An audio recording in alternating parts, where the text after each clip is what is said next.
Bon, alors, je te montre un petit peu ce que j'ai fait ce soir. J'ai eu un petit problème de caméra, donc du coup, ben, voilà, tu rien pu voir. Donc du coup, ce que j'ai fait, j'ai commencé par retirer le faisceau moteur que tu vois là-bas. Donc ça c'est parti. Je me suis rendu compte que c'était pas exactement le même faisceau que mon faisceau d'origine qui est là. Donc ça, ce sera à faire attention. À mon avis, ils ont dû changer la révision du faisceau entre deux. Pour autant, je pense pas que ce soit un 300 chevaux, je pense que c'est un 280. Donc ça a été fait.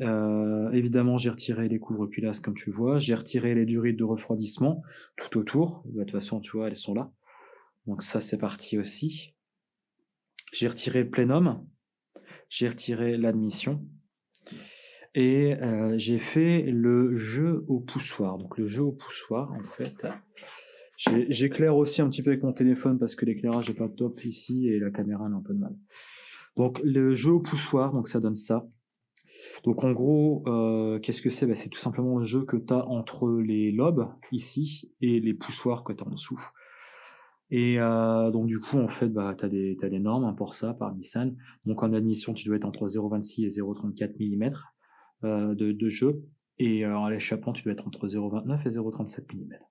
Donc du coup, en fait, ce que tu fais, là, moi j'ai repris un morceau de carton parce que je l'avais déjà utilisé pour mon premier moteur. Et tu contrôles ton jeu. Donc, comment tu fais pour contrôler ton jeu? Qu'est-ce qu'il te faut? Bah, déjà, il te faut un jeu de cale, comme ça. Et en fait, c'est simple, c'est que ça a plusieurs bouts de métal de différentes épaisseurs et ça te permet de pouvoir tester. Donc là, admettons que j'ai envie de faire un test.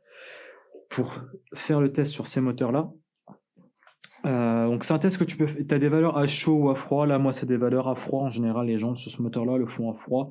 Mais sur d'autres moteurs, les jeux au poussoir ou les jeux au culbuteur aussi, on appelle ça. Si tu as des culbuteurs, là, c'est pas le cas. Bah, ça peut quelquefois se faire à chaud. C'est un peu chiant, mais pas pratique. Mais bon, voilà. Donc, admettons, donc là, donc pour rappel, hein, ton admission, elle est là. Donc, les deux arbres à câble les plus proches sont les arbres à câble d'admission. Les échappements étant là, les deux arbres à câble ici sont des arbres à câble d'échappement. Donc là, admettons que je veux y tester l'arbre à câble d'échappement et je veux tester les deux lobes ici. En échappement, je dois être entre 0,29 et 0,37. Qu'est-ce que je vais faire? Parce que là, je ne veux pas être non plus être au dixième de millimètre près, je veux juste savoir si je suis dans les normes. Ce que je fais, c'est que je vais sortir mes cales et je vais regarder. Donc là, mes cales, je vais aller me prendre une cale, une 0,30. Tu vois, pour un échappement entre 0,29 et 0,37, 0,30 c'est pas mal. Et donc du coup, je vais aller la caser ici. Alors je sais pas comment je peux te montrer ça, mais en gros, tu as le lobe, tu as le poussoir, c'est ce que tu vois ici, c'est ça le poussoir. Je vais aller rechercher le téléphone pour la lampe. Donc le poussoir, c'est ça, c'est ce rond que tu as là. Et en gros, ce que tu vas venir faire, c'est que tu vas venir glisser ta cale entre ton lobe et ton poussoir. Donc là, admettons ici, ça sera plus simple de le faire par là. Et voilà. Et je vais venir. Donc là, tu vois, par exemple, je le passe pas. Le 0,30, je le passe pas. Je le retire. Là, j'essaye. Le 0,30, il passe. Il passe même très très bien. Donc là, tu vois, par exemple, celui-là, il sera encore à vérifier parce que 0,30, ça passe pas. Donc là, bon, je vais pas aller jusqu'au bout de la procédure, mais par exemple, donc là, 0,30, il passe pas, qu'est-ce que tu fais? Bah, tu essaies la mesure avant. Attention, on a un jeu minimal à 0,29. Donc, qu'est-ce que tu vas faire pour avoir ton jeu à 0,29, tout simplement?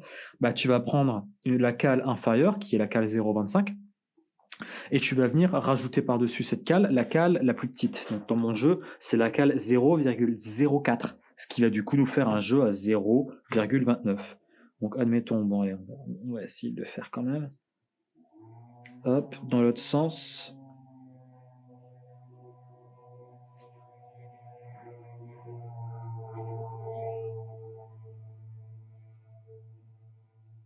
Voilà. Donc là, du coup, j'ai ma cale 0,25 et je viens mettre ma cale 0,04 par-dessus, ce qui fait une cale à 0,29. Et je vais essayer d'aller y faire passer ça. Et là, tu vois, ça y passe tout seul. Ça y passe tout seul. Donc, mon jeu, il est bon. Donc là, le 0,29, il passe. Donc ça, c'est tout bon. Après, le 0,30, il passe pas. C'est même bizarre parce que là, 0,29, il passe très très bien et le 0,30, il passe pas du tout. Et éventuellement, je vais peut-être refaire mon test. Faut pas hésiter quelquefois, hein. Quand tu as un doute, tu refais plusieurs fois.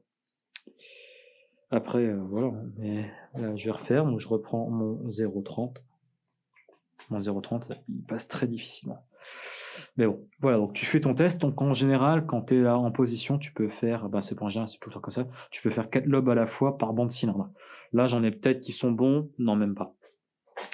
Et une fois que tu as fait et que tu veux passer au banc suivant, au jeu suivant, tu prends ta douille de 19, tu viens faire tourner ton moteur à la main, et en fait, tu veux que ton lobe il soit perpendiculaire à ta culasse. Donc, il pointe. Là, c'est simple parce que ma culasse là, elle est bien droite. Donc, je veux que ça pointe le plus en haut possible. Donc, tu fais tourner ton moteur. Et là, voilà. Là, tu vois, j'ai mes 2 lobes ici qui sont full en haut.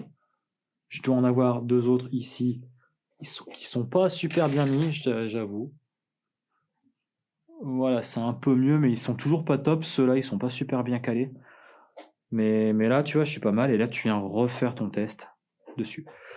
Là, moi, comme je te dis, je cherche pas à être au millimètre près parce que, en général, les jeux au poussoir, c'était sur vraiment les premiers moteurs et encore, ça a peut-être perdurer un peu après, mais c'est surtout, tu l'as avant 100 000. Après 100 000, c'est compliqué, t'as rarement ce genre de truc.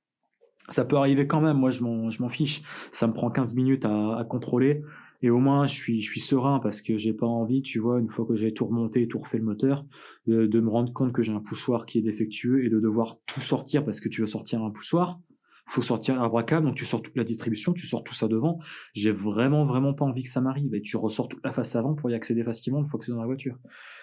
J'ai vraiment pas envie d'en arriver là. Et donc voilà, je me facilite les choses. C'est un quart d'heure maintenant. C'est peut-être un quart d'heure de perdu, mais c'est un quart d'heure qu'il faudrait économiser un week-end si jamais il y a un problème. Donc là, tout est bon. Donc je sais que ces poussoirs-là, je vais pouvoir les réutiliser. Donc ça, c'est cool. Ça, c'est cool. Voilà, puis après, bon, là, il y a quelques trucs. J'ai bien différencié les pièces de l'ancien moteur et de celui-là. Là, ici, là, j'ai volant moteur, embrayage et plaque d'embrayage de mon moteur à moi. Donc là, c'est un embrayage compétition clutch avec un volant moteur compétition clutch équivalent OEM. Et là-bas, ça, c'est le volant moteur et l'embrayage de ce moteur-là. Donc l'embrayage, c'est un Exedi et le volant moteur, c'est un Luc. Et pour moi, c'est un Bimas parce que j'ai cette plaque-là en plus que je n'ai pas sur l'autre.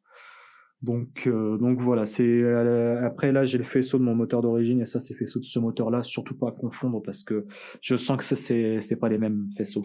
Donc je vais vraiment pas confondre ça. Il va falloir que j'aille le ranger lui. Mais voilà, là j'ai démonté aussi là les injecteurs, etc. Ils sont là. Je les ai mis là parce qu'ils pissaient de l'essence tout à l'heure, donc c'était pas loin comme ça. Et je me suis notamment rendu compte d'un truc, parce que je suis un peu con, c'est que j'avais inspecté ce moteur-là à la recherche de bouts de métal et j'avais rien vu sur place. Et là, le constat est tout autre, si tu veux. Donc ouais, bon, il y a beaucoup moins de métal, mais beaucoup moins de métal que dans mon moteur, mais ça me fait peur quand même. Mais bon, de toute façon, le moteur il est là, et je vais le démonter intégralement. Ça, tant pis, hein, il va y avoir droit. Il va y avoir droit. J'espère juste que je l'ai pris à temps et qu'il n'y a pas eu de dégâts et tout. Le moteur, il avait toute son huile quand je l'ai récupéré, enfin quand je l'ai acheté plutôt. L'huile, c'était de la Shell LX Ultra en haute viscosité, donc on était du côté de 15 ou 20 W. En fait, le mec, il voulait endiguer le problème de fumée, parce qu'il a une segmentation HS, ce moteur. Il voulait endiguer ce problème-là en mettant une huile plus fluide, mais plus visqueuse, mais ça va pas résoudre ton problème. En revanche, ce que j'apprécie sur ce moteur-là, déjà 2 choses, c'est que premièrement, le filtre à huile que tu vois là-bas, c'est un filtre à huile Nissan officiel, c'est pas un premier prix, machin. Comme le mien c'était un Euroto premier prix. Donc ça te donne une idée, tu vois. C'est, en fait, à lui tout seul, ça veut rien dire, mais quand tu mets bout en bout tout ce que tu sais sur la voiture et le moteur et que tu constates l'état du moteur, comme un embrayage qui a 10 000 km et qui est à moitié usé, ça te dit en fait, avec des pneus chinois premier prix qui ont 10 000 km et qui sont tous les 4 usés, tu vois, etc. Tout ça mis bout en bout, tu te dis le mec il a fait n'importe quoi avec la caisse et il a absolument fait le radin sur tout. Et sur une caisse à ce prix-là, c'est vraiment malheureux. Alors que là, tu vois, en comparaison, on a déjà un filtre Nissan officiel. Regarde les culasses, regarde-moi les couleurs de ces culasses.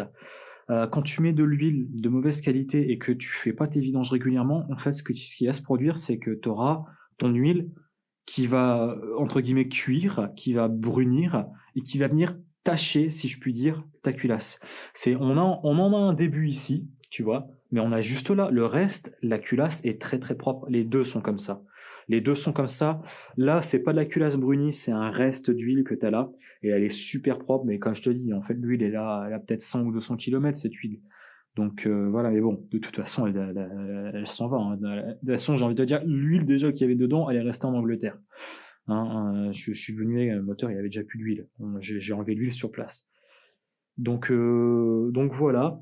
Là, si jamais tu arrives à voir, les soupapes sont très très propres. Encore une fois, pour un moteur qui a 150 000 km, c'est vraiment très propre. Les échappements, elles sont un peu plus sales, mais c'est normal, c'est l'échappement. Donc non, franchement, il y a peut-être moyen de le sauver, ce moteur. En tout cas, j'espère de tout cœur. Et je vais faire en sorte de le sauver. Voilà. Également, ce que je peux dire, c'est que les bougies, ce sont des NGKR. J'ai pas encore identifié si c'était des iridium ou autre, mais bon voilà. De toute façon, ce moteur-là, il a pas tourné à l'éthanol, donc ça, c'est aussi une bonne chose. Je sais pas si le fait que mon ancien moteur était complètement dégueulasse, est-ce que c'est dû à l'éthanol, parce qu'elle roulait à l'éthanol. Mais en Angleterre, ils en ont pas, donc comme ça, c'est réglé. Les bougies, elles sont très propres. Elles sont un peu noires, mais franchement, ça va. J'ai vu bien pire.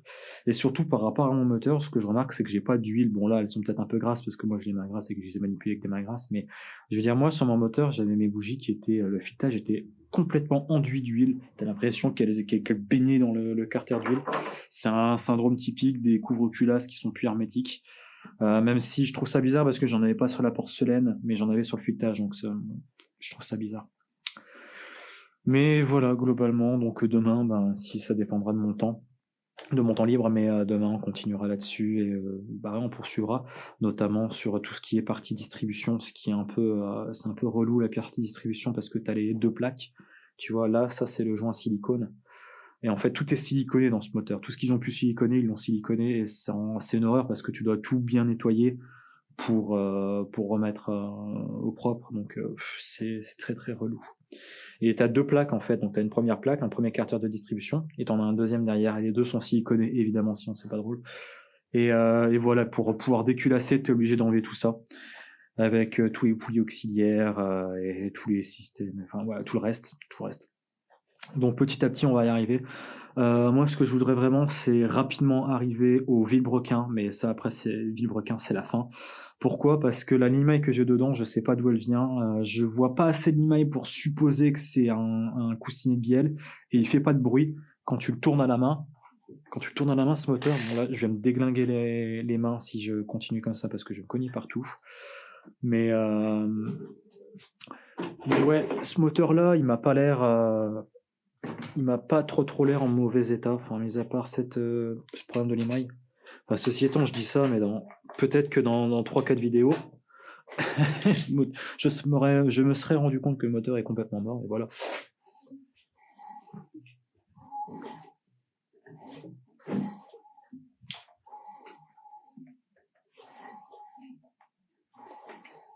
Ouais, il y a peut-être un léger bruit, mais ça n'a rien à voir avec mon moteur à moi. Mon moteur à moi, quand je le faisais tourner à chaque tour, t'entendais un clouc, puis clouc, puis en fait c'était le coussinet, quoi.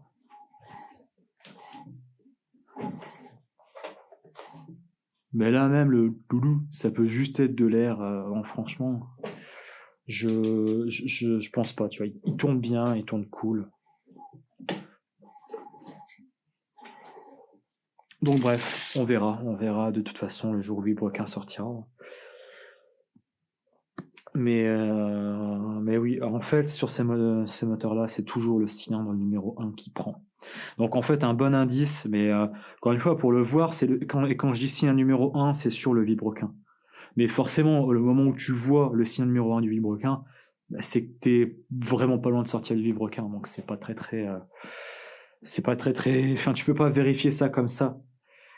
Donc, bref, il est en train de m'en mettre un peu partout. Bon, de toute façon, le sol, ici, autant te dire il est déglingué. Le garage, je le referai dans quelques années. Donc, je peux me permettre un petit peu de salir à terre, vu que je vais tout refaire. Là, ce sol-là, si tu veux, tu mets un cric avec une voiture et le cric s'enfonce dans le sol. Bah, c'est ce qu'il y a là, en fait. Là, c'est qu'il y a, j'ai mis un cric à une époque et je me suis enfoncé. Non, non, c'est pas fait pour. C'est pas fait pour ici. Bref. Sur ce, je reprends demain et on verra ce qu'on fait demain.